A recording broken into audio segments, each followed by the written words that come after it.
আছে দেখি, এখানে মূল তথ্যগুলো আমরা দেখব। কি বলছে, ভ্যালেন্টিনা টেরেস্কোভা born 6 March 1937। এই মহিলা এখনো আছে কিন্তু জীবিত। তো Valentina Tereskova was born in the village Maslenikovo, Kutaevsk district in central Russia. Russian woman, Russian মহিলা, ঠিক আছে। বাবা কি ছিল? তার বাবা ছিল ট্রাক্টর ড্রাইভার, মা ছিল টেক্সটাইল প্লান্টে কাজ করত। সে স্কুল শুরু করেছে 45 সালে, 1945 সালে 8 বছর বয়সে সে স্কুল শুরু করেছে। তার বাবা ছিল, এখান থেকে কি ইনফরমেশন পেলাম, সে সেন্ট্রাল রাশিয়াতে জন্মগ্রহণ করেছে। তার বাবা ট্রাক ড্রাইভার, মা টেক্সটাইল প্লান্ট ওয়ার্কার। তারপরে স্কুল শুরু করেছে যাওয়া 1945 সালে, 8 বছর বয়স। তাহলে তার জন্ম হয়েছে কত? 37। 37 থেকে 45, এখানে মোটামুটি 8 বছর ঠিকই আছে। স্কুল থেকে আবার বের হয়ে গেছে 53 সালে। তাহলে কত বছর বয়সে স্কুল থেকে বের হলো? মোটামুটি 5 বছর 8 বছর, 16 বছর বয়সে সে স্কুল থেকে বের হয়ে গেল এবং এরপরে সে ডিস্টেন্স লার্নিং শুরু করলো, ঠিক আছে। তো ওই আমাদের দেশে এখন শুরু হয়েছে ডিস্টেন্স লার্নিং, তবে রাশিয়াতে আমরা বুঝতে পারছি সে 1950-এর দশকে রাশিয়াতে কিন্তু ডিস্টেন্স লার্নিং শুরু হয়ে গেছে, আর আমরা এখনো ঠিকভাবে করতে পারি না। আচ্ছা, she became interested in parachuting। তাহলে সে তার ইন্টারেস্ট কিসের উপর হইলো? Parachuting, parachute. হ্যাঁ, প্যারাশুট, তারপরে স্কাই ডাইভিং, হ্যাঁ, বিভিন্ন লোকাল এরিও ক্লাব। এরিও ক্লাব মানে হলো যে অ্যারোনটিক্যাল, মানে উড়ন, মানে এরো ক্লাব মানে যারা আকাশ থেকে বিভিন্ন সময়ে জাম্প করে, নামে, স্কাই ডাইভিং করে অথবা প্যারাশুটিং করে, এদেরকে শিখায়, এরকম একটা ক্লাব। লোকাল ক্লাবে সে ট্রেনিং নিয়েছে। তাহলে প্যারাশুটিং, স্কাই ডাইভিং, তারপরে ফার্স্ট জাম্প সে করেছে কোথায়? 1969 সালে, 59 সালে। তখন বয়স কত? তাহলে আমরা দেখতে পাচ্ছি 53 সালে তার বয়স 16 বছর। তাহলে 69, তাহলে কত বছর? 6 বছর। তাহলে 22 বছর বয়সে সে কিন্তু প্রথম জাম্প করেছে, at the age of 22। অনেক সাহস।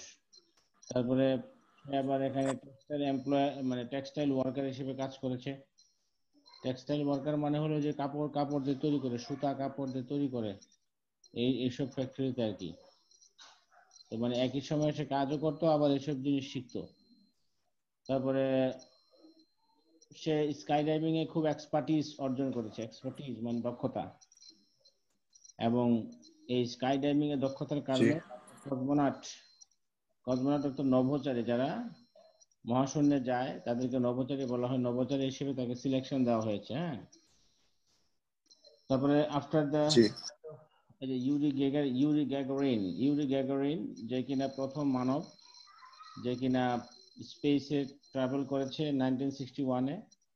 তো সোভিয়েত ইউনিয়ন ডিসাইডেড করলো টু সেন্ড এ ওমেন, যেহেতু একজন পুরুষ বলছে 1961-এ। তো 1961-এ তার বয়স কত? তখন 24 হয়ে গেল কিন্তু, কারণ 59 সালে তার 22 বছর। তাহলে 61 সালে তার এখানে কত বছর হয়ে গেল? 2 বছর বেড়ে গেল। তার 24 বছর বয়স তখন। তার 24 বছর বয়সে ইউরি গ্যাগারিন প্রথম ট্রাভেল করে আসলো। তখন সোভিয়েত ইউনিয়ন চিন্তা করলো আমরা একটা মহিলা পাঠাবো। তো 62 সালে 16 ফেব্রুয়ারি প্রোলেতারিয়া মানে শ্রমজীবী মানুষ, যাদেরকে বলা হয় প্রোলেতারিয়া, খেটে খাওয়া মানুষ। তেরেস্কোভাকে, তাহলে কি বোঝা গেল? তাহলে 1962-তে তার বয়স কত? 24। তো 24 বছর বয়সে তাকে সিলেকশন করা হলো একটা প্রজেক্টের মাধ্যমে, এবং তার সাথে আরো 400 জন অ্যাপ্লিকেন্ট ছিল, এদের মধ্য থেকে তাকে সিলেকশন করা হলো। এবং Tereskova had to undergo a series of training। Tereskova অনেকগুলো ট্রেনিং করতে হয়েছিল তাকে। এর মধ্যে একটা হলো weightless flights, isolation test, centrifuge test, rocket theory, spacecraft engineering. Weightless flight isolation test, এগুলো টেস্টের নাম আর কি। সেন্ট্রিফিউজ টেস্ট, রকেট থিওরি, এগুলো টেস্টের নাম। এই টেস্টগুলো তাকে ট্রেনিংগুলো তাকে করতে হয়েছে। তারপরে 120 প্যারাশুট জাম্প তাকে ট্রেনিং নিতে হয়েছে, পাইলট ট্রেনিং নিতে হয়েছে MiG-15 UTI জেট ফাইটার বিমানে। তো অনেকগুলো ট্রেনিং প্র্যাকটিস তাকে মানে করতে হয়েছে। তারপরে সাকসেসফুল লঞ্চ হলো স্পেসক্রাফট ভস্টক 5। স্পেসক্রাফট মানে মহাশূন্যে যে যান, যে ইয়েটা যায়, যেই যানটা যায় সেটাকে আমরা বলি স্পেসক্রাফট। এটার নাম দিল ওরা ভস্টক 5, 1963। তো 63-তে তার বয়স কত তখন? 63-তে তার বয়স অলরেডি 25 হয়ে গেছে। তো Tereskova began preparing for her own flight. তো 63 এর একদিন মর্নিং এ 16 জুন সে কি করলো, Tereskova and her backup cosmonaut, backup মানে হলো যে সে যদি কোনো অসুস্থ হয়ে যায় Tereskova, তাহলে আরেকজনকে সিলেকশন লাইনে রাখা হয়েছে, সে হলো সলিভা। সেও স্পেস যে স্যুট মানে পোশাক এটা পরেছিল, এবং তারা স্পেস শাটলের যে প্যাড আছে, হ্যাঁ, and taken to the space shuttle launch pad by a bus.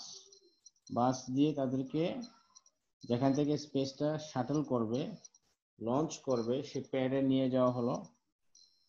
তারপরে কমিউনিকেশন এবং লাইফ সাপোর্ট চেক, এগুলো চেক করা হলো তার। তারপরে তাকে সিল্ড করা হলো ভস্টক 6-এ। সিল্ড মানে হলো যে তাহলে ভস্টক 5 গেছে কবে? 63-তে, আর ভস্টক 6-এ এখানে তাকে ঢুকানো হচ্ছে। Finishing 2 hour countdown. তো 2 ঘন্টার ভিতরে এটা ফ্লাইট করবে আর কি। এর মধ্যে ভস্টক 6-এ তাকে সিল করে পরে তারা সিল মানে হলো যে তাকে এখানে প্রবেশ করে তাকে প্রবেশ করে এখানে সেট করা হলো। সেট করার পরে 2 ঘন্টা কাউন্টডাউন হলো। ভস্টক 6 তারা সাকসেসফুলি লঞ্চ করলো, কোনো ফল্ট নাই। তারপরে তেরেস্কোভা যখন নাকি সে লঞ্চ করলো তখন সে নিউশিয়া এক্সপিরিয়েন্স করলো। নিউশিয়া মানে বমি বমি ভাব।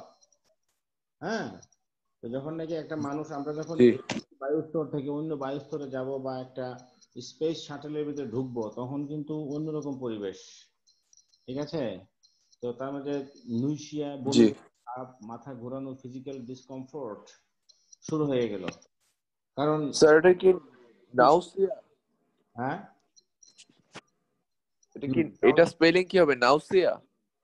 হ্যাঁ, নিউশিয়া এন্ড ফিজিক্যাল ডিসকমফোর্ট তার মধ্যে শুরু হয়ে গেল। কারণ হচ্ছে কি যে পৃথিবীটাকে 48 মাসে প্রদক্ষিণ করেছে। She orbited the earth 48 times and spent almost 3 days in space.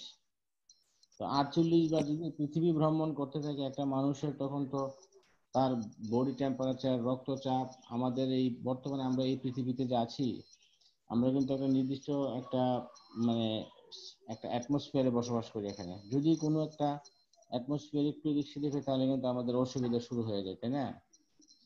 তো with a single flight she logged more flight time than the combined times of all American astronauts. তো এখানে একটা তুলনা করা হয়েছে, সমস্ত আমেরিকান যারা নভোচারী অ্যাস্ট্রোনটস, তারা যতক্ষণ মহাশূন্যে থেকেছিলেন তার থেকে এই যে ভ্যালেন্টিনা, তার একটা সিঙ্গেল ফ্লাইটে এর থেকে আরো বেশি সে লগড হয়েছিল, মানে এখানে ভ্রমণ করেছিল। who had flown before that date. যে আমেরিকান অ্যাস্ট্রোনটরা যতটাই তাদের একদম শুরু থেকে তারা তাদের সম্মিলিত, তারা যত ভ্রমণচারী ছিল, নভোচারী, তাদের সবার সমপরিমাণ সময়ের থেকে বেশি সময় একটা সিঙ্গেল ফ্লাইটেই ভ্যালেন্টিনা তেরেস্কোভা মানে থাকতে পেরেছিল। তো তেরেস্কোভা করলো কি, মেনটেন করেছিল একটা ফ্লাইট লগ। ফ্লাইট লগ মানে কখন কি করেছে, কোন কাজটা করেছে, কতক্ষণ, হ্যাঁ। তারপর ফটোগ্রাফ নিয়েছে অনেক হরাইজনের, মানে পৃথিবীর যে বিভিন্ন দিগন্ত, হ্যাঁ। তারপরে অ্যাটমসফিয়ারের বিভিন্ন লেয়ারের ছবি তুলেছে, যেগুলা পরবর্তীতে অ্যারোসোল লেয়ার্স আইডেন্টিফাই করতে সুবিধা হয়েছে এই ছবিগুলো তোলার পরে, কারণ আমাদের বাতাসে কিন্তু বায়ুমণ্ডলে কিন্তু স্তর রয়েছে। So Vostok 6 was the final Vostok flight and was launched 2 days after Vostok 5. তো Vostok 5 এর পরপরই কিন্তু 2 দিন পরে Vostok 6 লঞ্চ করা হয়েছিল, which carried Valery Vygotsky into a smaller orbit for 5 days. তো Vostok 5 এর 2 দিন পরে Vostok 6 লঞ্চ করা হলো। তো Vostok 6 এ তখন একটা যাকে দেওয়া হয়েছিল তার নাম হলো ভ্যালেরি ভিগোটস্কি। সে একই ধরনের অরবিট করেছে 5 দিন, landing 3 hours after Tereskova. Tereskova 3 ঘন্টা পরে সে ল্যান্ড করেছিল। The two vessels approached each other within 5 kilometers at one point. দুটো ভেহিকল Vostok 5 এবং Vostok 6 প্রায় কাছাকাছি এসেছিল, within 5 কিলোমিটার মানে ডিস্টেন্সে একটা পয়েন্টে। And from space, Tereskova communicated with Vygotsky and the Soviet leader Khrushchev by radio. Tereskova ওই যে তার পাশে যে ছিল যে Vygotsky, তারা তো একটা 5 কিলোমিটার দূরত্বের সময় একটা পয়েন্টে তারা মানে অ্যাপ্রোচ হয়েছিল খুব নিয়ার, তার সাথে যোগাযোগ করেছিল। আবার তারা ওই যে টেলিস্কোপ ওই যে মহাশূন্য থেকেও ক্রুশচেভ এর সাথে, যিনি কিনা সোভিয়েত লিডার ক্রুশচেভ, তার সাথে যোগাযোগ করেছিল। তো 1977-এ তখন তার বয়স কত? তাহলে আমরা দেখতে পেলাম 60, বয়স ছিল 25। তাহলে 77-এ তার বয়স কত হবে? 77 কত হবে? 5, 6, 64, 65, 66, 60, 7, 68, 69, 70, 71, 72, 73, 74, 75, 76, 77। আচ্ছা, 26, 27, 28, 29, 30, 31, 32, 33, 34, 35, 36, 37, 39 নাকি? জি। তখন 39 ইয়ার্স অফ এজ। সে গিয়েছিল কবে? 1963-তে। তো ওখান থেকে আসার পরে 39 ইয়ার্স অফ এজে তেরেস্কোভা তো তখন পিএইচডি করলো তোমার জুকোভসি এয়ারফোর্স একাডেমি থেকে। তারপরে সে রাজনীতিতে চলে গেল, turn to politics during the Soviet regime. Regime মানে হলো যে শাসনকাল, সোভিয়েত শাসনকালে she became one of the presidium members of the Supreme Soviet. সোভিয়েতের চূড়ান্ত রাজনৈতিক অথরিটির একজন প্রেসিডিয়াম সদস্য সে হয়ে গেল, প্রেসিডিয়াম সদস্য। Now this living legend is a member of in the lower house of the Russian legislature.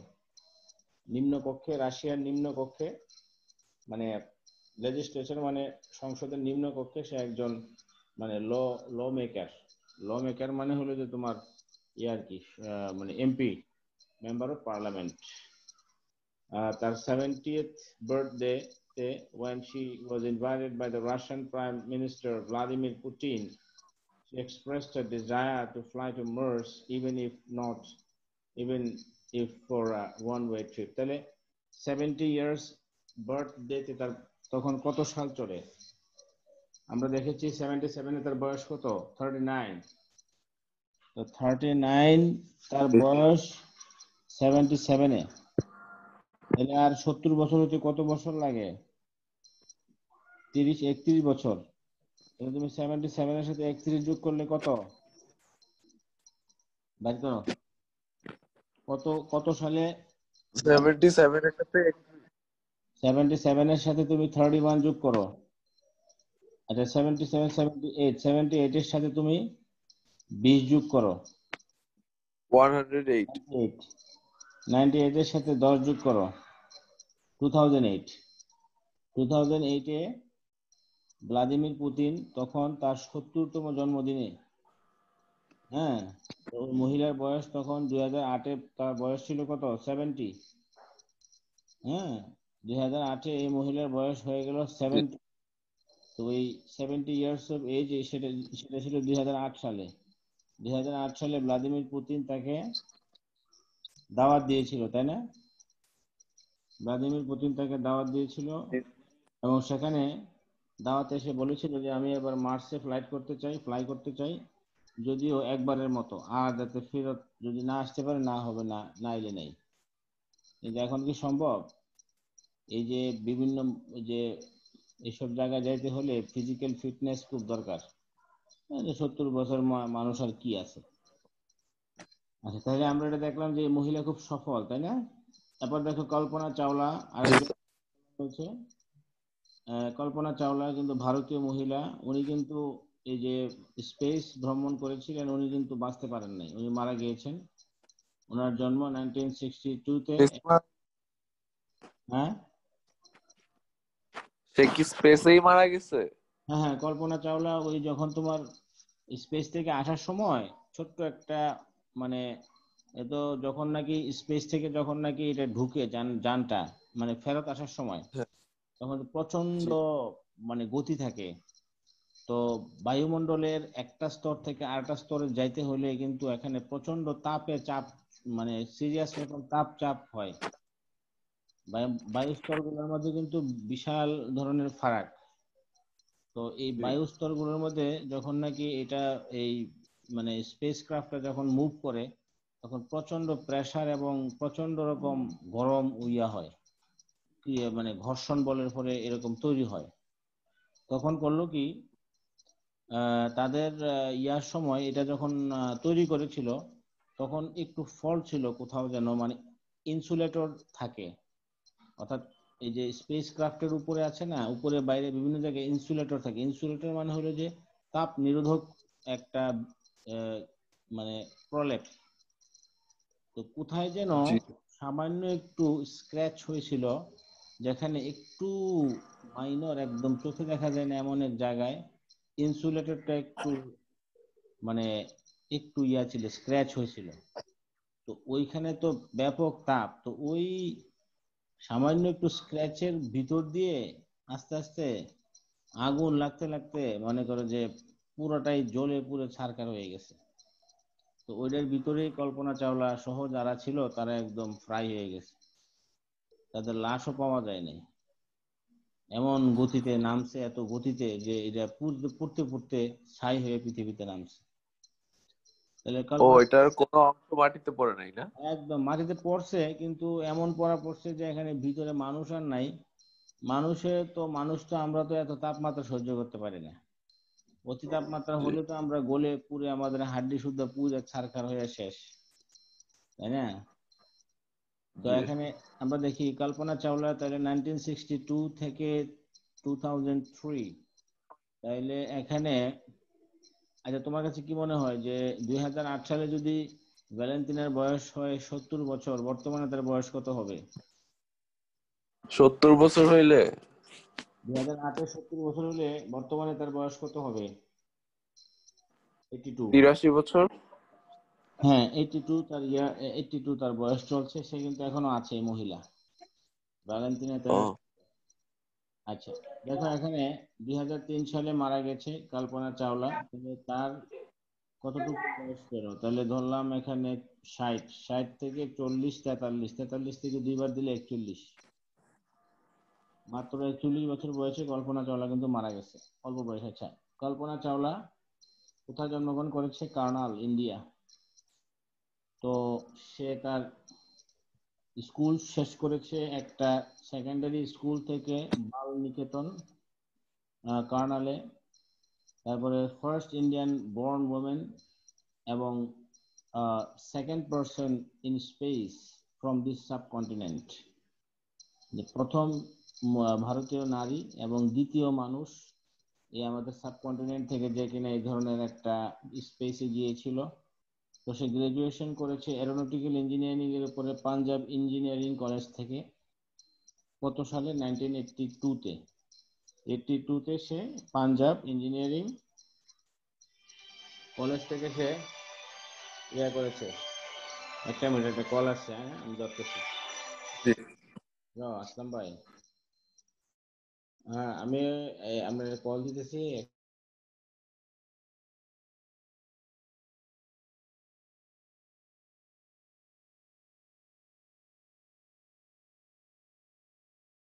হ্যাঁ ফারাবি, ওকে। তাহলে এখানে এই মহিলা জন্মগ্রহণ করেছে, এখানে ইনফরমেশন গুলো হলো কি যে এই মহিলা জন্মগ্রহণ করেছে কার্নাল, ইন্ডিয়াতে। সে স্কুল করেছে কার্নালে, তারপরে পাঞ্জাবে পড়াশোনা করেছে, তারপরে সে 82-তে পাঞ্জাব থেকে পাশ করেছে, পাঞ্জাব ইঞ্জিনিয়ারিং থেকে।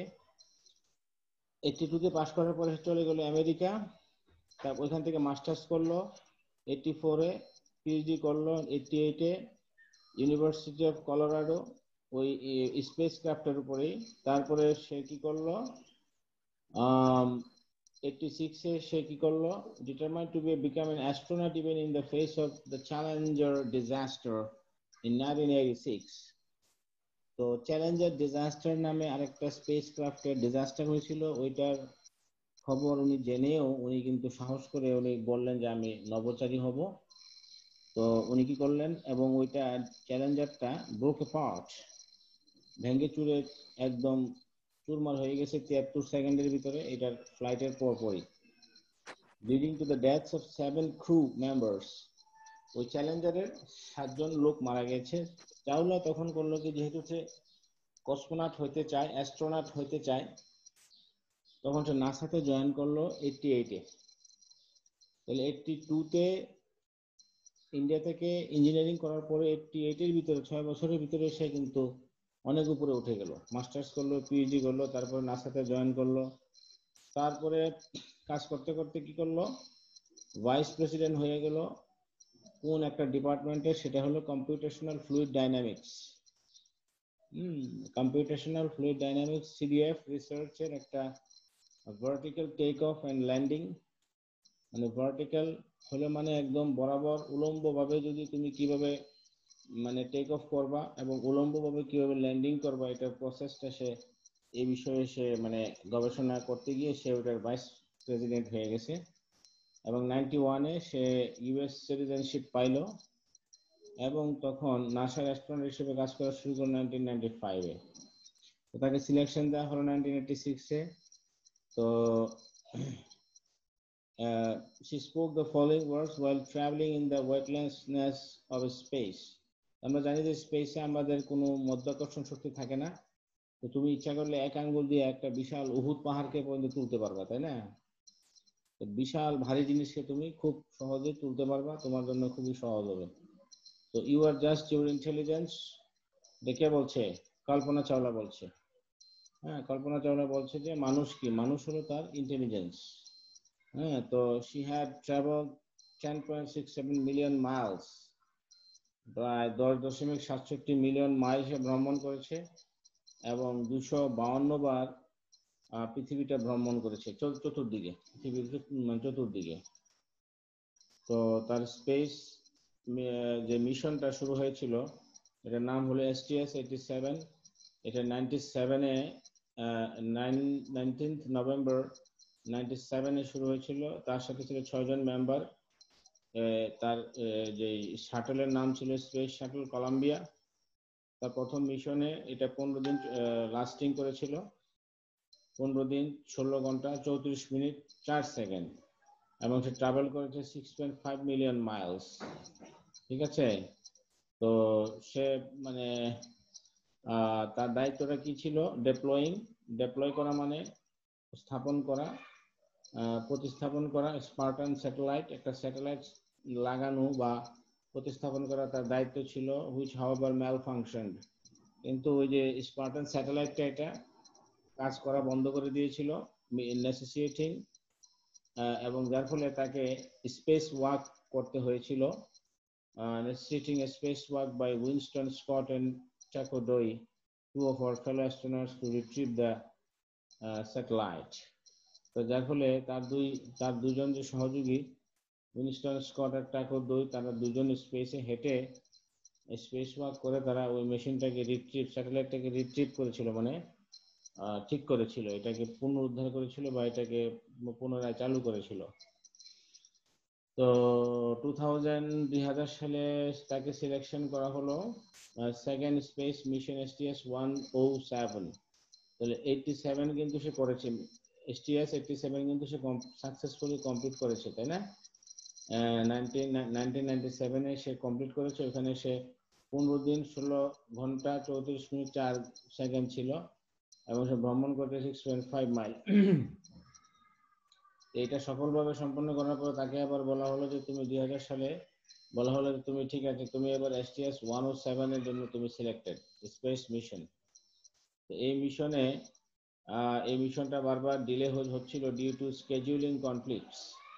স্কেডিউলিং মানে হলো যে সবকিছু মানে যখন সবকিছু স্কেডিউল মিলে, আসলে এখানে অনেক কিছু জিনিস জড়িত, তো কোনোটা যদি একটু ফল করে তাহলে কিন্তু কোনোটার সাথে কোনোটা স্কেডিউল মিলে না।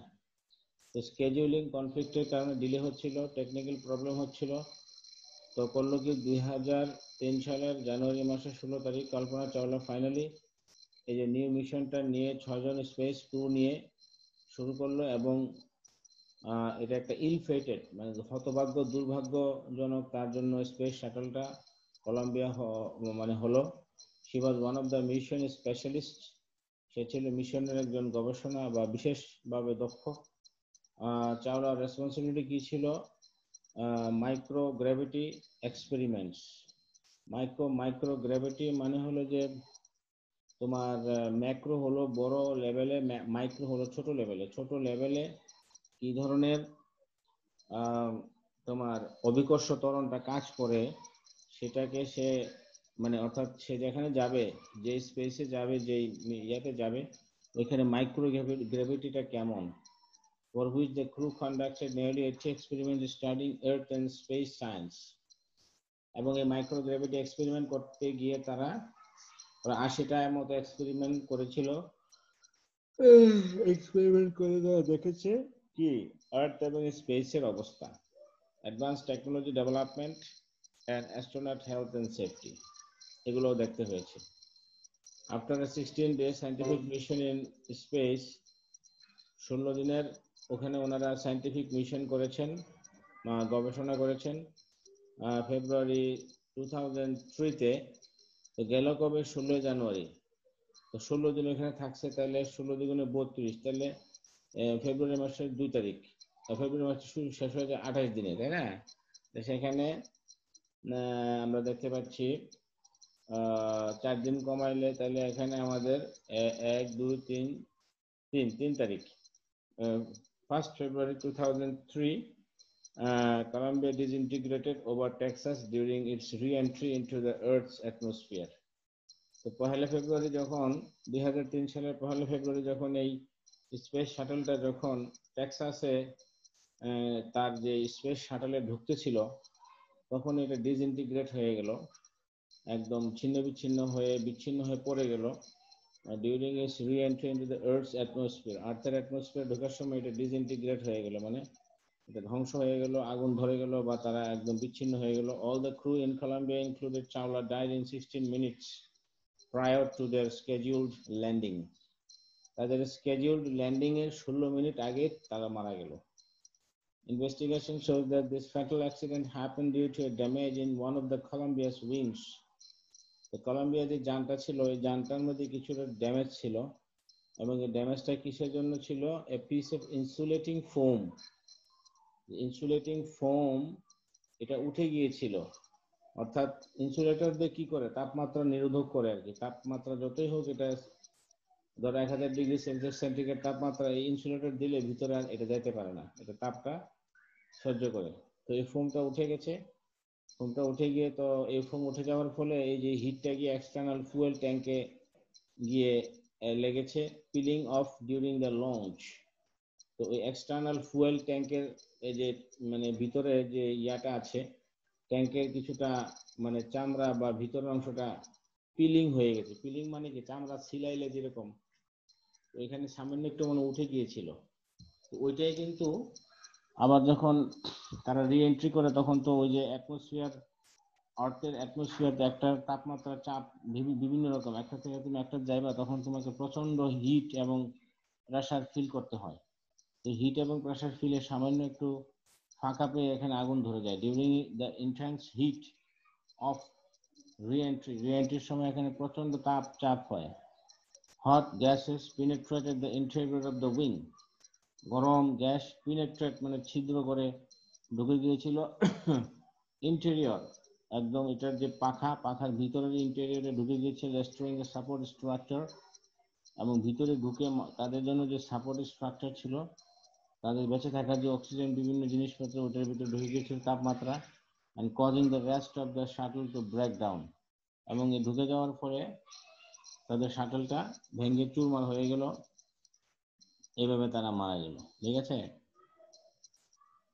তাহলে কি এটা ক্লিয়ার? তো আসুনি তুমি? জি স্যার আছি। আসো, আচ্ছা যাক, আছি স্যার। ওকে। তাহলে এখানে কোনো প্রশ্ন আছে তোমার, জানার কিছু আছে? না স্যার। আচ্ছা, এখানে কিন্তু প্র্যাকটিস করতে হবে, এগুলো আগেই শেষ করা দরকার ছিল, পড়াটা আরো আগে শুরু করা দরকার ছিল। আচ্ছা, ইউনিট 2 থেকে তোমার কি আছে? ইউনিট 2 থেকে তোমার আছে ইউনিট 2 থেকে তোমার আছে টেক্সট কি আছে, লেসন 1 2। ঠিক আছে, তো লেসন 1 2 আমরা পড়ি। এই যে লেসন 1 2, এই যে ইউনিট 2 গ্রেটেস্ট সায়েন্টিফিক অ্যাচিভমেন্টস, মানে বৈজ্ঞানিক যে আমাদের অর্জনগুলো হয়েছে এগুলোর মধ্যে কি কি great, some of the greatest scientific achievements of the last 50 years. বিগত 50 বছরে আমাদের কি কি গ্রেটেস্ট সায়েন্টিফিক অ্যাচিভমেন্ট হয়েছে এই বিষয়ে বলা হচ্ছে। লেসন 1 আছে একটা, আর একটা হলো লেসন 2। লেসন 2 এর কথা এখানে বলা হয়েছে, এই যে এইদিকে লেসন 2। আচ্ছা, তাহলে আমরা দেখি লেসন 1টা আমরা দেখি। লেসন 1টা আমরা দেখি। এই যে লেসন 1 এ কি বলা আছে এখানে, খুবই সহজ বলা আছে যে we human beings tend to forget how far we have come as a species in a relatively short period of time। যে আমরা মানুষরা আমাদের একটা টেন্ডেন্সি আছে, প্রবণতা আছে, আমরা ভুলে যাই কতদূর আমরা অগ্রসর হয়েছি মানব জাতি হিসেবে ইন এ রিলেটিভলি অপেক্ষাকৃতভাবে অল্প সময়ের ভিতরে। It was only in the 1870s when we had the first house that was lighted with electricity। বেশি দিন আগের কথা নয়, 1870 শতাব্দীতে 70 সালে প্রথম আমাদের ইলেকট্রিক লাইট বা ইলেকট্রিসিটি লাইট যা হয়, বিদ্যুতের লাইট যা আমরা আছে, এটা তৈরি হয়। তাহলে কত সাল আগে? 1870, 1970, বেশি দিন আগে তো না। 1970-এর পরে ধরো 100 বছর, 100 বছর, 130 বছর, 150 বছর, জি মাত্র স্যার। 50 বছর আগে আমাদের লাইট আবিষ্কৃত হয়েছিল। তো প্রথম লাইট আবিষ্কৃত হওয়ার পরে এরপরে কি অবস্থা হলো, এখন ব্যাপক পরিবর্তন। The cars just started to become available 100 years ago। তো গাড়ি মানুষের কাছে অ্যাভেলেবল হয়েছে 100 বছর আগে, দ্যাট মিনস 1920 সাল থেকে। তো Charles লিন্ডবার্গ made the first transatlantic flight in 1927। প্রথম ফ্লাইট বিমান তৈরি করা হয়েছিল 1927-এ, তাহলে বেশি দিন আগে তো না। তাহলে এখানে 70 73 আর এখানে ধরো 20 বছর, 93 বছর আগে। Televisions didn't become widely available until after World War II।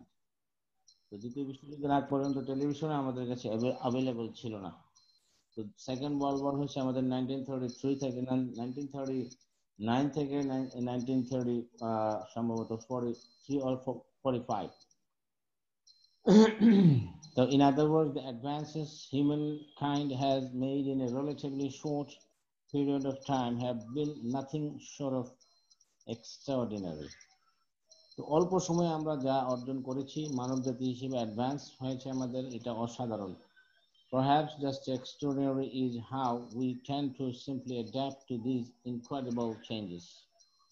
সম্ভবত just as in extraordinary how, আরেকটা বিষয় এখানে অসাধারণ, যে কিভাবে আমরাও মানব জাতিরা এত দ্রুত পরিবর্তনের সাথে নিজেদেরকে অ্যাডাপ্ট করে ফেলেছি, হ্যাঁ, নিজেদেরকে খাপ খাইয়ে নিয়েছি টু দিস ইনক্রেডিবল চেঞ্জেস। এই অবিশ্বাস্য পরিবর্তনগুলোর সাথে খাপ খাইয়ে চলাটাও তো কিন্তু একটা ব্যাপার। not realizing how completely our world has been altered in a short span of time. এবং কত দ্রুত আমাদের পৃথিবীটা অল্টার হয়ে গেছে, পরিবর্তন হয়ে গেছে, আমরা সেটা পুরোপুরি বুঝে ওঠার আগেই কিন্তু আমরা নিজেদেরকে খাপ খাইয়ে নিয়েছি। উইথ দ্যাট ইন মাইন্ড, এই জিনিসটাকে মনে রেখে, মাথায় রেখে, it is worth looking back, এটা ভালো হবে, এটা গুরুত্বপূর্ণ, ওয়ার্থ এটা মূল্যবান, এটা খুবই গুরুত্বপূর্ণ পিছনের দিকে ফিরে তাকানো, at some of the amazing scientific advances, আশ্চর্যমূলক আমরা যেসব সায়েন্টিফিক অ্যাডভান্স গুলো হয়েছে বিগত ফিউ ডেকেডসে, বিগত কয়েকটা যুগে বা কয়েকটা দশকে, আমরা সেগুলো দিয়ে খেয়াল রাখতে হবে। দশক মানে 10 বছর, ডেকেডস। প্রথম একটা বলছে যে দ্য আর্টিফিশিয়াল হার্ট, কৃত্রিম হৃৎপিণ্ড, এরপরে হলো সেলফোন, এরপরে হলো পার্সোনাল কম্পিউটার, এরপরে ফার্স্ট কমিউনিকেশন স্যাটেলাইট, এরপরে হলো মুন ল্যান্ডিং, এরপরে the internet or world wide web, তারপরে হলো দ্য মাইক্রোচিপ। আসলে এগুলো কিন্তু ব্যাপক পরিবর্তন করে দিয়েছে আমাদের জীবনকে। প্রথমে যেটা ওরা বলছে যে এটা হলো যে মেডিকেল সায়েন্সের ক্ষেত্রে, এখানে আর্টিফিশিয়াল হার্ট, এটা বলছে এখানে যে there is nothing that piques the interest of a human being quite as much as the prospect of living a longer life, যে দীর্ঘদিন বেঁচে থাকার সম্ভাবনা মানে এমন একটা বিষয় যেটা মানুষকে সবচেয়ে বেশি ইন্টারেস্ট, বা যে জিনিসটার প্রতি মানুষের সবচেয়ে বেশি ইন্টারেস্ট থাকে, মানে কোন ওষুধটা খাইলে, কোন চিকিৎসাটা করলে, কোন মানে কোথায় গেলে কি করলে আমি দীর্ঘদিন বাঁচতে পারবো, এটা যদি তোমাকে কেউ বলে বা আমাকে বলে, আমরা কিন্তু ওই দিকে খুব আকর্ষণ বোধ করি। যদি বলে যে না, নিয়ে ওষুধ রাখেন আপনি আরো 200 বছর বাঁচবেন, তাহলে আমরা বলবো দেন দেন, এখনই দেন। এবং যদি দেখি যে না, এটা তো আসলে এটার মধ্যে কোনো ফাঁকিবাজি নাই, তাহলে তো একেবারে আমরা এখনই নিয়ে নিব। এটাই বলছে এখানে, pix, there is nothing that piques the interest of a human being. Pix মানে যে জিনিসটা তোমার মাঝে আগ্রহ তৈরি করবে, এমন কোনো জিনিস নাই, দ্যাট পিক্স, আগ্রহ উৎসাহিত করে মানুষের মাঝে, মানে অর্থাৎ দীর্ঘদিন বেঁচে থাকার আকাঙ্ক্ষাটা সবচেয়ে বড় আকাঙ্ক্ষা মানুষের। Implanting a person with an artificial heart in 1982 was an extraordinary step towards increasing the human lifespan. বলছে যে হিউম্যান লাইফ স্প্যান, মানুষের জীবন কালকে ইনক্রিজ করার ক্ষেত্রে একটা এক্সট্রাঅর্ডিনারি স্টেপ নেওয়া হয়েছিল 1982-তে। কিভাবে? আর্টিফিশিয়াল হার্ট ইমপ্লান্ট করার মাধ্যমে। ইমপ্লান্ট মানে প্রতিস্থাপন করার মাধ্যমে বা স্থাপন করার মাধ্যমে। আর সিয়াটল বেসড ডেন্টিস্ট, সিয়াটলের আমেরিকান একটা অঙ্গরাজ্য সিয়াটলের একজন ডেন্টিস্ট ডক্টর টনি ক্লার্ক। হ্যাঁ না, আপনাকে কিছু বলি। সিয়াটলের আমেরিকার একজন সিয়াটলের ডেন্টিস্ট, দন্ত চিকিৎসকবিদ ডক্টর বার্নি ক্লার্ক, সে প্রথম ব্যক্তি যে কিনা implanted with the Jarvik seven an artificial heart intended to last a lifetime. একজন ডাক্তার, doctor Barney Clark was the first person implanted with. এই ডাক্তারকেই, এই ডক্টর বার্নিকে তার যে হার্ট আছে এটাকে ইমপ্লান্ট করা হয়েছিল, এবং যে আর্টিফিশিয়াল যে হার্টের নাম ছিল জের্ভিক seven, an artificial heart intended to last a lifetime.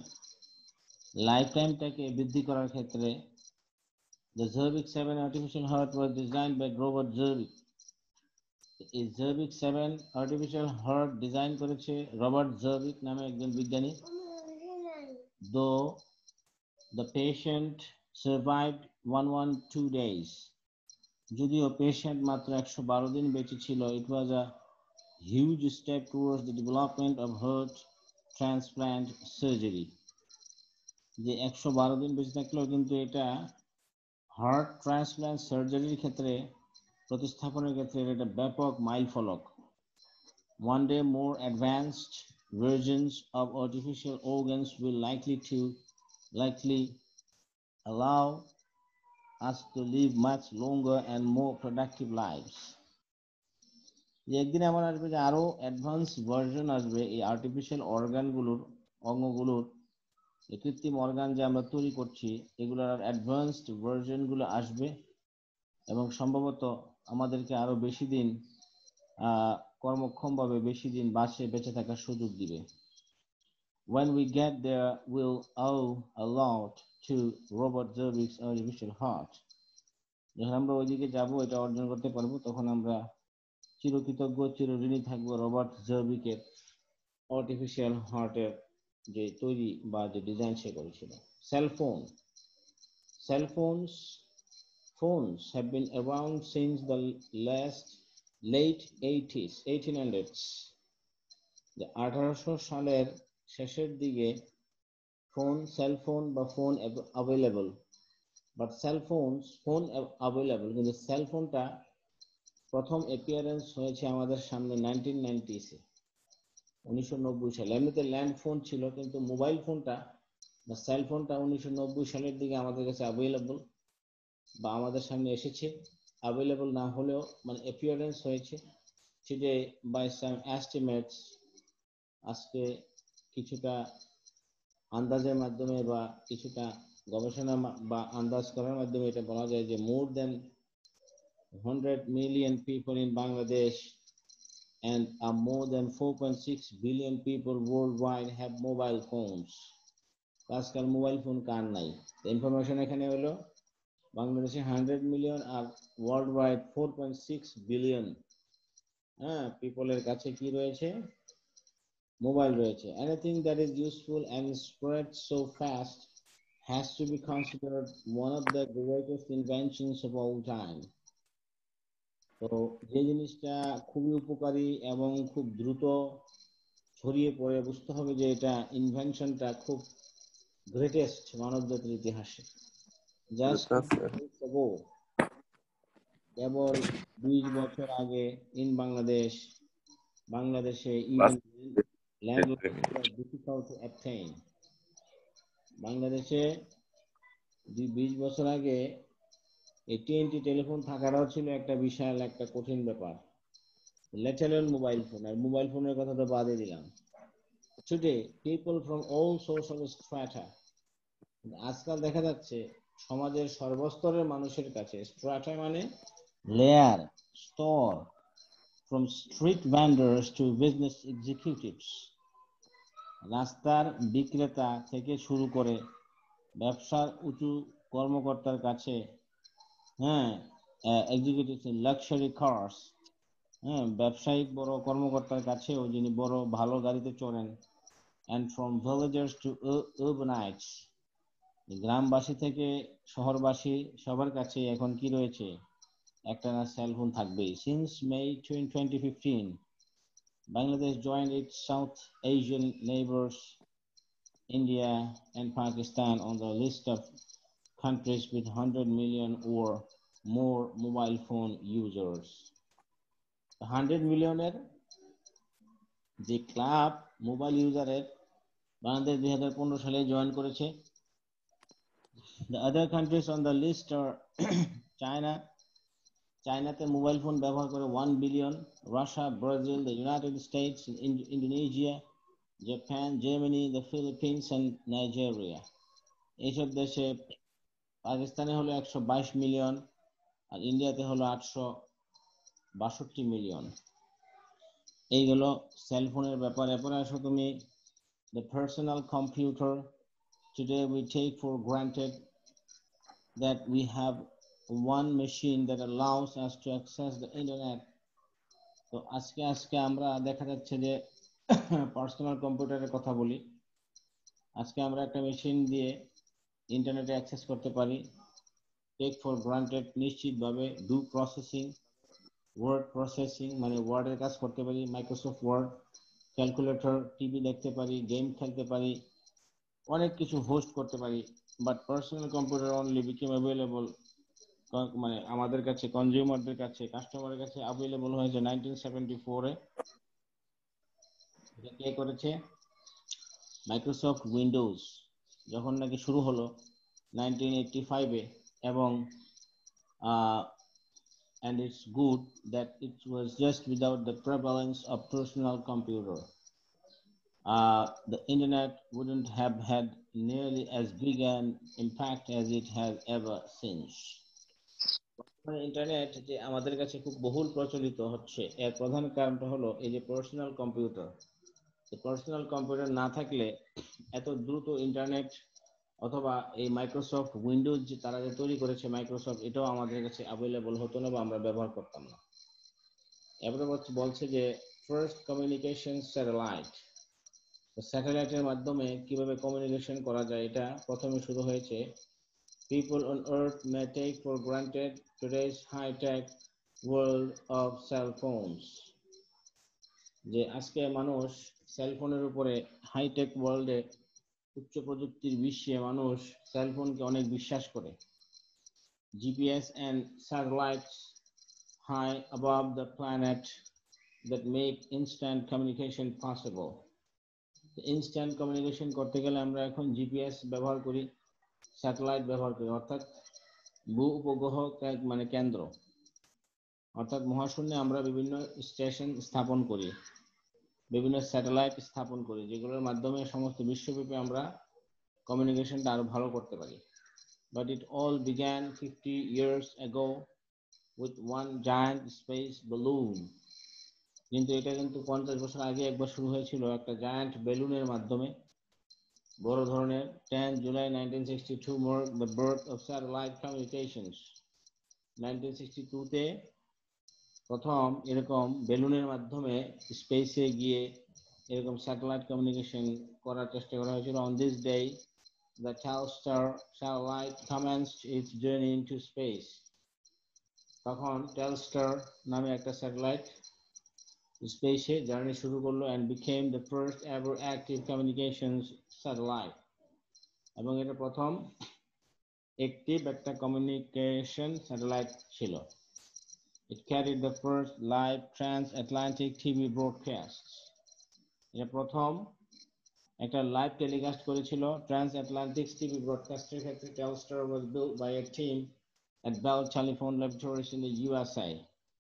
USA এর একটা টিম বেল টেলিফোন ল্যাবরেটরিজ নামে তারা এটা তৈরি করেছিল and incorporated many innovations such as the transistor and the 3600 solar panels that power the satellite.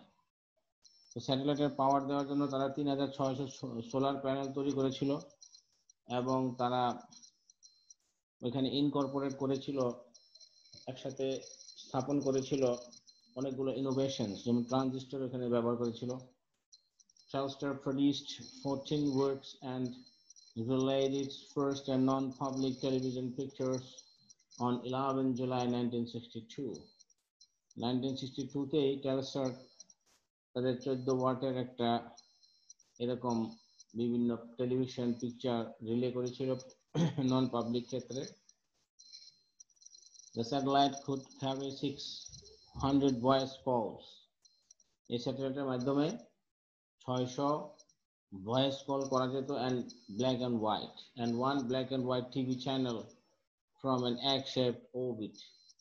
এবং একটা black and white TV channel চালানো যেত ডিমের শেপের মতো একটা অরবিটের মাধ্যমে। Today we use satellites for GPS.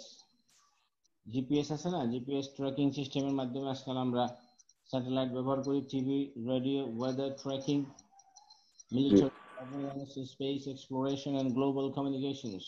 কি না করি আমরা স্যাটেলাইটের মাধ্যমে আজকাল। ওয়েদার, মিলিটারি সার্ভেইলেন্স, যেমন সেনাবাহিনী তারা বিভিন্ন জায়গায় সার্ভেইলেন্স করে, নজরদারি করে। স্পেসের ক্ষেত্রে, স্পেসের গবেষণার ক্ষেত্রে, গ্লোবাল কমিউনিকেশনের ক্ষেত্রে, রেডিও, টিভি সব ক্ষেত্রেই কিন্তু এখন স্যাটেলাইট কিন্তু মারাত্মক জিনিস। তারপরে মুন ল্যান্ডিং। মুন ল্যান্ডিংটা বলা হচ্ছে যে ফর থাউজেন্ডস অফ ইয়ার্স, হ্যাঁ, শত বছর ধরে, হাজার বছর ধরে human beings had looked into the heavens and dreamed of walking on the moon. আকাশের দিকে তাকিয়ে রয়েছে এবং কবে চন্দ্রে গিয়ে হাঁটবে সেই চিন্তা করলো মানুষ। কিন্তু 1969-এ অ্যাপোলো 11 মিশনের মাধ্যমে নেইল আর্মস্ট্রং প্রথম পার্সন হলো যে কিনা অ্যাকমপ্লিশ করেছে, মানে পারফর্ম করেছে, করতে পেরেছে দ্য ড্রিম। পরিপূরণ করতে পেরেছে স্বপ্নটাকে, followed only minutes later by Buzz Aldrin। এবং তারপরে ব্যাজ অলড্রিন নামে একজন লোক নেমেছিল মুনে। Their accomplishment gave people around the world the hope of future exploration। তারা যে অ্যাকমপ্লিশমেন্টটা করলো, যে অর্জনটা করলো, এটার ফলে মানুষকে এটা আশা দেখিয়েছে ভবিষ্যৎ গবেষণার ক্ষেত্রে, স্পেস গবেষণার ক্ষেত্রে। In fact, it was a feat that was so fantastic। এটা এমন একটা পদক্ষেপ ছিল, এমন একটি ঘটনা ছিল, এটা খুব ফ্যান্টাস্টিক। এবং there are still conspiracy theorists। তবে এখনো এই বিষয়টা নিয়ে এখনো অনেক ষড়যন্ত্রমূলক তথ্য দেওয়া হয় যে এটা নাকি আমেরিকানরা, এই যে কেউ নাকি চন্দ্রে যায় নাই, খুদাই আমেরিকানরা তারা নিজেদের একটা স্টুডিও বানাইয়া এই স্টুডিওতে নাকি এটা এরকম অভিনয় করে এটা বিশ্বব্যাপী মানুষকে দেখাইছে যে আমরা সব পারি, মানে নিজেদের শ্রেষ্ঠত্ব ধরে রাখার জন্য। এটার কোনো সিউরিটি আছে?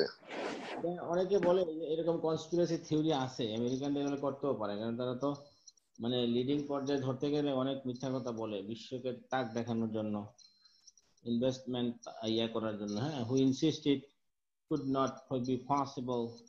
হ্যাঁ, যারা এটাকে অবিশ্বাস করে, সন্দেহ করে, তারা বলে যে এটা অসম্ভব, এটা হতেই পারে না। Putting a man on the moon is perhaps man's most inspiring accomplishment। যেটা মানুষকে চন্দ্রে পাঠানো, এটা সম্ভবত সবচেয়ে একটা উৎসাহব্যঞ্জক একটা কর্ম সাধন অর্জন। It opened the door to future space travel and led to a number of spin-off inventions, including flame-resistant textiles used by firefighters। And বলছে যে it opened, এই যে চন্দ্রে মানুষ যাওয়ার যে গবেষণাটা বা এই যে ইয়াটা করেছে, যে এটা ভবিষ্যতে স্পেস ট্রাভেলের ক্ষেত্রে ব্যাপক একটা দরজা খুলে দিয়েছে এবং একটা স্পিন অফ ইনভেনশন। এটা একটা স্পিন অফ, মানে স্পিন অফ মানে কি, যে এটা চলতেই থাকবে, এটা ঘুরতেই থাকবে। এটা মানে কাঠিন যেমন ঘুরতে থাকে, একটার পর একটা পাক খুলতে থাকে, পাক খুলুন না, দড়ির পাক খুলে না, প্যাচ প্যাচ ভাঙে না, যে প্যাচ ভাঙার এটা একটা ইনভেনশন। মানে এটার মাধ্যমে যে জটিলতা আছে স্পেস গবেষণার ক্ষেত্রে বা ইয়ার ক্ষেত্রে, এটা ভেঙে যাবে। এবং এর সাহায্যে এটা করতে গিয়ে প্রথম আগুন প্রতিরোধক কাপড় তারা টেক্সটাইল তৈরি করেছে, used by the fire fighters. প্রথম যে এখন যে বর্তমানে যে ফায়ার ফাইটাররা এক ধরনের কাপড় ব্যবহার করে, যে কাপড়ে আগুন লাগে না, এটা কিন্তু ওখান থেকে ওরা চিন্তা করে তৈরি করেছে। ভিজিবল ব্রেসেস, ইনভিজিবল ব্রেসেস, এক ধরনের ইনভিজিবল জায়গায় যেখানে কিছু দেখা যায় না সেখানেও তারা দেখতে পারে একটা ইয়ার মাধ্যমে। Improve satellite dishes and better medical imaging. Better imaging, মেডিকেলের ক্ষেত্রে ইমেজিং একটা খুব গুরুত্বপূর্ণ বিষয়। এবং ইমপ্রুভ স্যাটেলাইট ডিশ চ্যানেল যে আমরা দেখি বর্তমানে, এগুলোর ক্ষেত্রে এটা খুব ইফেক্টিভ। তারপরে হলো internet, world wide web, the ARPANET. The first internet was invented in 1969। প্রথম ইন্টারনেট, এটা ইনভেনশন হয়েছিল কবে? 1969-এ। তারপরে পাবলিক অ্যাক্সেস এটার মধ্যে হইল কবে? 1993-তে। আজকে প্রায় 22 বছর হয়ে গেল। Today, just 22 years later, the web has revolutionized the dissemination of information। Dissemination মানে হলো যে প্রসার, তথ্যের প্রচার প্রসারের ক্ষেত্রে ওয়েব ইন্টারনেট একটা রেভলিউশন করেছে। created a multi-trillion dollar economic phenomena। যার ফলে মাল্টি-ট্রিলিয়ন ডলারের একটা ঘটনা বা ব্যবসা বা একটা কর্মকাণ্ড এখানে চলেছে। played a role in revolutions and has interconnected much of the globe। বিশ্বের সমস্ত জায়গাকে বিশ্বব্যাপী যুক্ত করেছে। It has also made it possible for people all over the world to reach out and touch someone। এবং এর ফলে মানুষ একজনের সাথে একজন যোগাযোগটা এখন বেড়ে গেছে। The microchip, এই যে মাইক্রোচিপ গুলো ছবিতে দেখা যাচ্ছে ছোট ছোট, a microchip is a set of electronic circuits on one small আরবি কি চলে গেছো? হ্যালো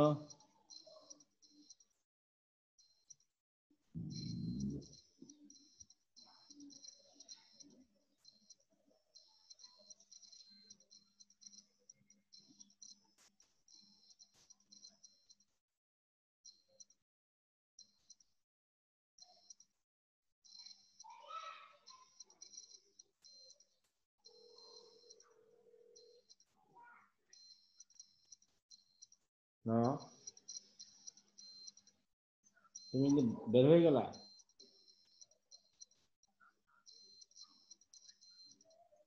না না না, তুমি তো আসো, আমি তো আছি, তুমি আবার ঢুকো। হুম হুম।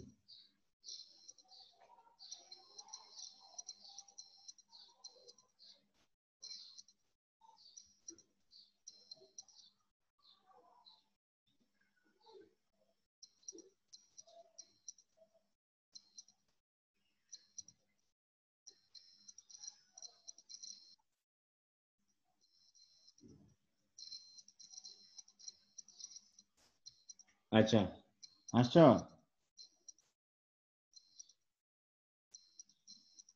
হ্যালো,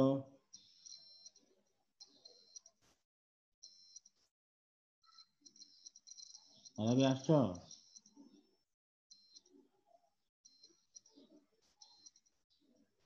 আরবি,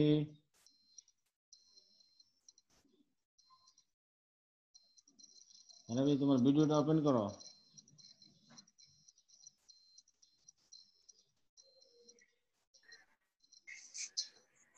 আসছো? জি স্যার। আচ্ছা দেখো এখানে মাইক্রোচিপ কি বলছে এখানে, মাইক্রোচিপটা একটু পড়ো, এটা পড়ো তো, পড়ো।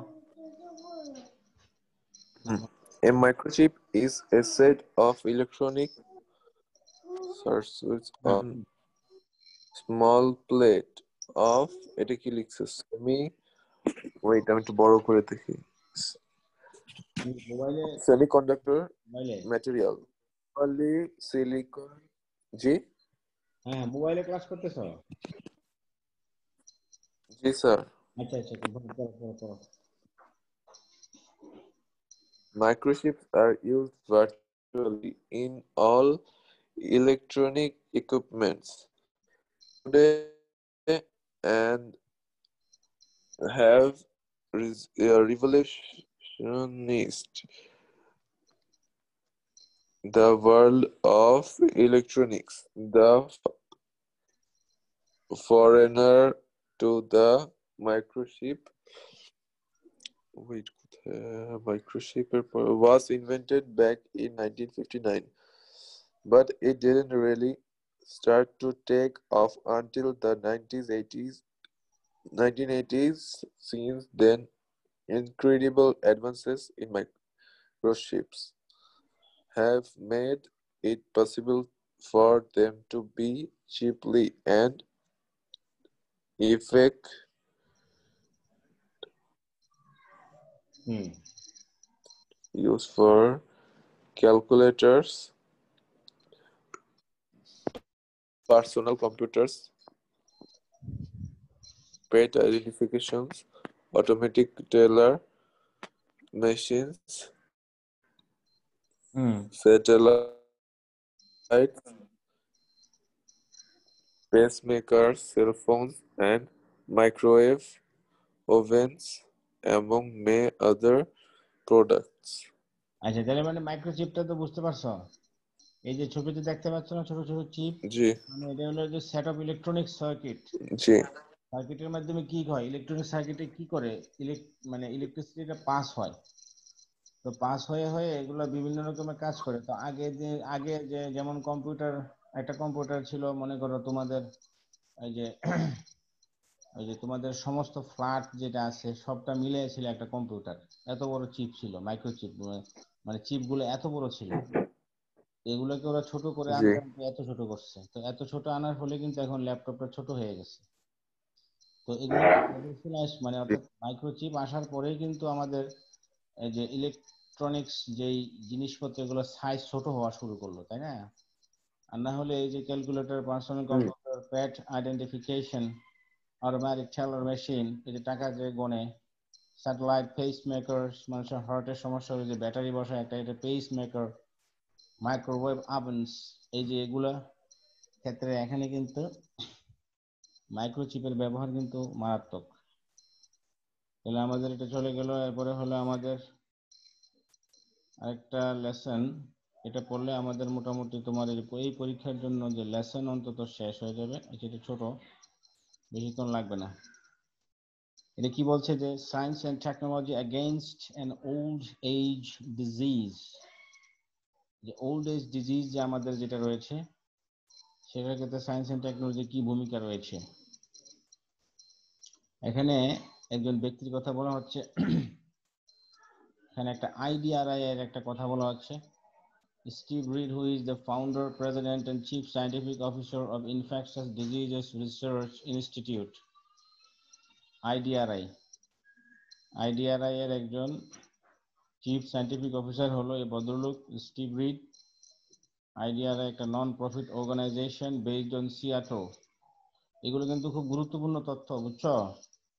এই যে তোমার MCQতে আসবে, বলবে যে IDRI ইজ এ কোন ধরনের প্রতিষ্ঠান, ঠিক আছে?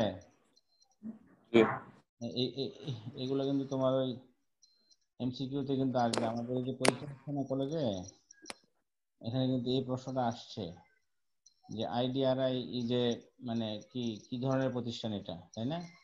এটা কোথায় অবস্থিত?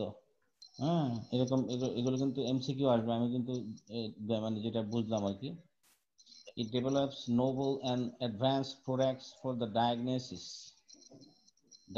মানে কি, রোগ নির্ণয়ের ক্ষেত্রে বিভিন্ন অ্যাডভান্সড প্রোডাক্ট এবং নোবেল উন্নত মানের যেসব প্রিভেনশন এবং ট্রিটমেন্টের জন্য neglected disease related to poverty, দরিদ্র মানুষ যারা নেগলেক্ট করে যেসব রোগ, এগুলোর ট্রিটমেন্টের ক্ষেত্রে এই যে এই প্রতিষ্ঠানটা IDRI, infectious disease research institute, তারা এটা এখানে কাজ করে থাকে। এই তাদের লোগোটা দেখো, IDRI infectious disease research institute, সংক্রামক রিসার্চ ইনস্টিটিউট। আচ্ছা তুমি এটা পড়ো, এখান থেকে পড়ো। When I started working on the research and science of leprosy more than a decade ago, people thought this chronic infectious disease would eliminate itself and burn out over time. We didn't have leprosy. Hello? What's the meaning of leprosy? Okay, leprosy. We didn't have time for what? Hello. G leprosy অর্থ কি? leprosy leprosy যায় না। কুষ্ঠরোগ বুঝো? জি কুষ্ঠরোগটা কি বলো? চামড়ার রোগ। হ্যাঁ, চামড়ার রোগ। চামড়ার যে রোগ হয়, জি। আচ্ছা, leprosyটা দেখাচ্ছি।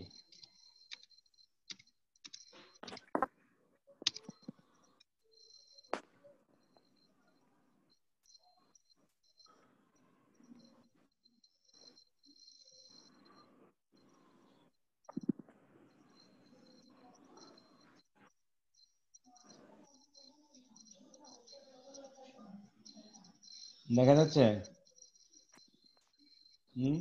না এখনো, হ্যাঁ দেখা যাচ্ছে। এই যে দেখো, মানুষের চামড়ায় কি ধরনের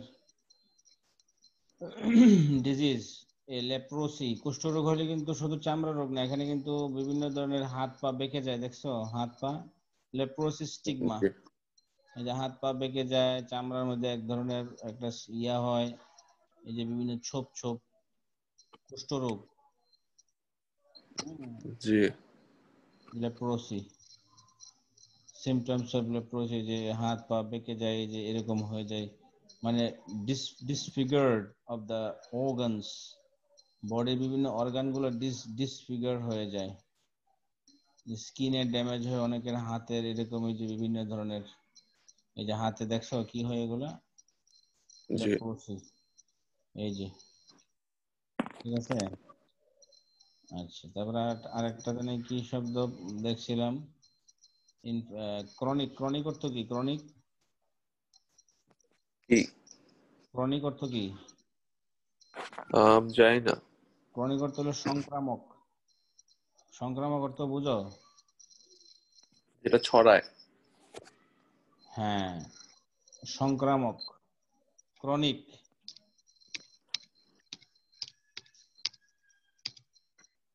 ক্রনিক ডিজিজ, এই যে ক্রনিক পেইন, দেখতে পাচ্ছ? এগুলো সব জি সময় থাকে, তোমার যাবে না, ঠিক আছে। ক্রনিক, জি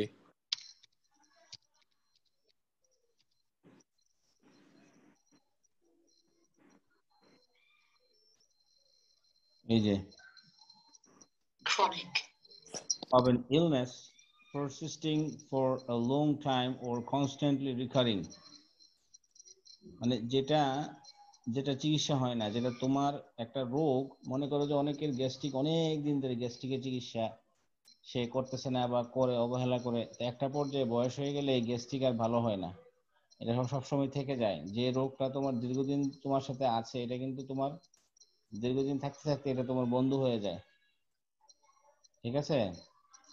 তাহলে G for a long time or constantly recurring, বারবার এটা উঠে আসে, যেমন ক্রনিক ব্রঙ্কাইটিস, অনেকের কাশি, অনেকে দেখবে সারা বছরই কাশে, ওষুধ খাইলেও কাশে, না খাইলেও কাশে, এগুলো হলো ক্রনিক ব্রঙ্কাইটিস। অনেকে দেখা যায় যে সারা বছরের সর্দি, মানে ক্রনিক ফ্লু, সারা বছরই জ্বর, রাত্রেবেলা জ্বর উঠে সব সময়, তাই না? এগুলো জি কিন্তু ক্রনিক রোগ আর কি। আচ্ছা, তারপরে আমরা দেখি টেক্সটের দিকে চলে যাই। এখানে কি বলছে যে পড়ো, তুমি পড়ো। কোথা থেকে পড়বো? ওয়েন থেকে? হ্যাঁ হ্যাঁ, দ্বিতীয় পারা। We didn't have time for that. Why? Nearly এটা কি? 250,000 new cases of leprosy are diagnosed every year and many more go undetected. এখানে একটা ইনফরমেশন দিচ্ছে যে প্রায় 2,50,000 লেপ্রোসি ডায়াগনোস করা হয়, এবং আরো দেখা যাচ্ছে যে অনেকেই এই রোগ তাদের ডিটেকশন করা হয় না, আনডিটেক্টেড মানে যেটা শনাক্ত করা হয় না। অ্যাপ্রক্সিমেটলি প্রায় 10% of new cases occur in children, এইটা 10% শিশুদের ক্ষেত্রে বেশি ঘটে।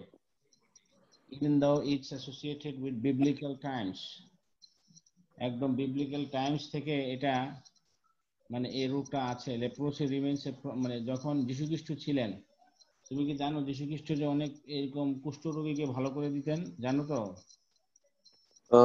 হ্যাঁ বিবলিক্যাল টাইমস বলতে কি বোঝায়?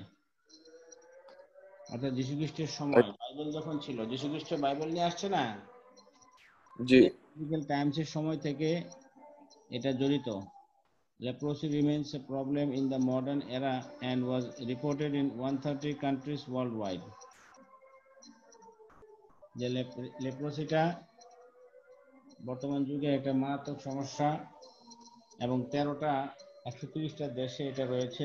It's most prevalent in a number of countries throughout Africa, আফ্রিকার বিভিন্ন দেশে এটা বেশ ব্যাপক, প্রেভালেন্ট মানে চরম আকার বিরাজ করছে।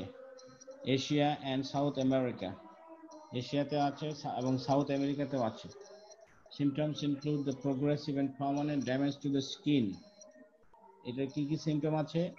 পার্মানেন্ট ড্যামেজ হয় স্কিনের, এবং এটা প্রোগ্রেসিভ হয়, এটা চলতেই থাকে। স্কিনের, নার্ভের, তোমার বিভিন্ন রোগ আছে না, বিভিন্ন নিউরন, মানুষের দেহের যে নিউরন গুলো আছে, যে জি নিউরনগুলোর মাধ্যমে আমাদের এই যে দেহে যে চেতনা বোধ হয়, যেমন তোমাকে চিমটি দিলে তুমি ব্যথা পাও, এটা তোমার নার্ভ গুলো নিউরন গুলো ভালো থাকে। যখন এই কুষ্ঠরোগ হবে লেপ্রোসি, তখন এগুলো শুকিয়ে যায়, এগুলো নষ্ট হয়ে যায়। লিম্বস এন্ড আইস, চোখে এবং বিভিন্ন অঙ্গ প্রত্যঙ্গ মানে তাদের কর্মক্ষমতা কমে যায়। But they can take several years to appear, কিন্তু এগুলো অনেক জি সময় লাগে, making the disease hard to diagnose at an early stage. তবে প্রাইমারি লেভেলে এই রোগটাকে শনাক্ত করা খুব কঠিন। Even worse, leprosy comes with a stigma. Leprosy এক ধরনের স্টিগমাও নিয়ে আসে। তো স্টিগমা বলতে আমরা কি বুঝি? স্টিগমাটা আমরা দেখি। স্যার, আজকে ছুটি দিয়ে দেন। শেষ, এটা শেষ হয়ে যাবে এখনই।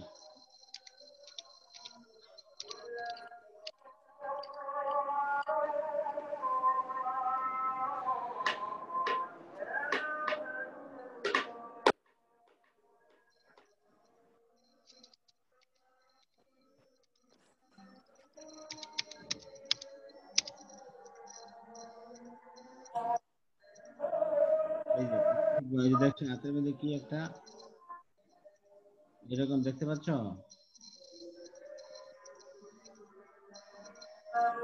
কোথায়? কিছু তো হচ্ছে না, দেখাচ্ছেন না আপনি। দেখাচ্ছে না? ও, আমি তো স্ক্রিন শেয়ার করে নেই।